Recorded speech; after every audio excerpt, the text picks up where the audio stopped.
Le ministre des Infrastructures, l'ambassadeur Claver Gatete, a présenté ce mardi à la Chambre des députés des explications verbales sur les problèmes observés dans la société de distribution et d'assainissement de l'eau WASAC et la société de distribution de l'électricité REG.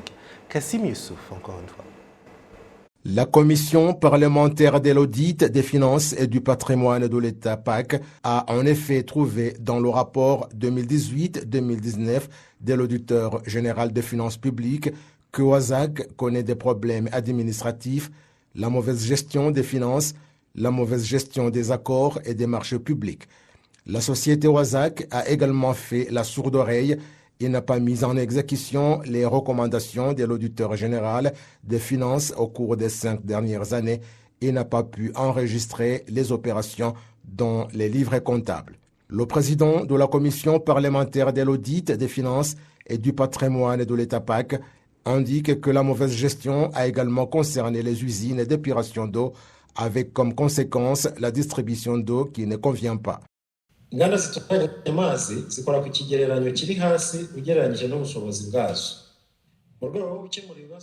Le fonctionnement des usines d'épuration d'eau est de faible niveau par rapport à leur capacité parce que WASAC a investi 66 259 750 $ pour élargir et réhabiliter ces usines et en construire d'autres telles que Nzove 1, Nzove 2 et Nzove 3.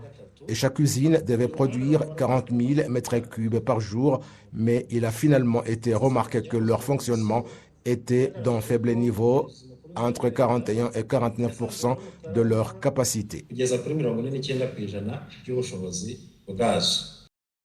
La société WASAC est également concernée par le vol de matériel très cher, des équipements non utilisés alors qu'ils ont été achetés à des prix très élevés, et ceux qui sortent sans pièces justificatives. Le ministre des Infrastructures, l'ambassadeur Claver Gatete, indique qu'ils ont des experts en gestion financière qui les aident à trouver des solutions à ces problèmes, pas plus tard que décembre de cette année. Ce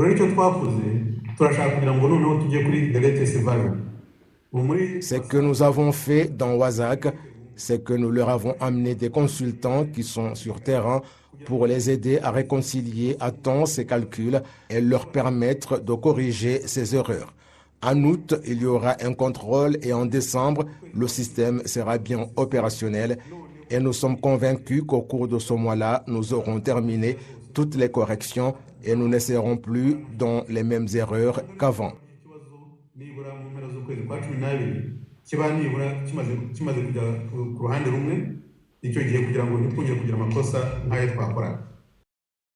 Parlant de la société de distribution d'électricité REG, l'ambassadeur Claver Gatete a dit qu'ils ont trouvé des solutions à leurs problèmes en recrutant du personnel qualifié.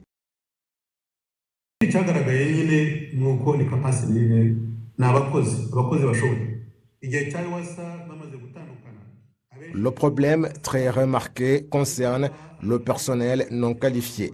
Lors de la séparation à l'époque des WASA, beaucoup d'entre eux ont été démis de leurs fonctions et comme vous le voyez, on a besoin du personnel qualifié. Ils ont donc convenablement recruté comme par exemple dans le service de finances, on y trouve environ 40 agents qui remplissent les conditions. Nous avons d'autres et ils suivent des formations dans différents services pour avoir assez de connaissances et ne plus avoir ce problème. Le ministre des Infrastructures a rassuré le Parlement que des mesures solides concernant la distribution d'eau et d'électricité ont été prises.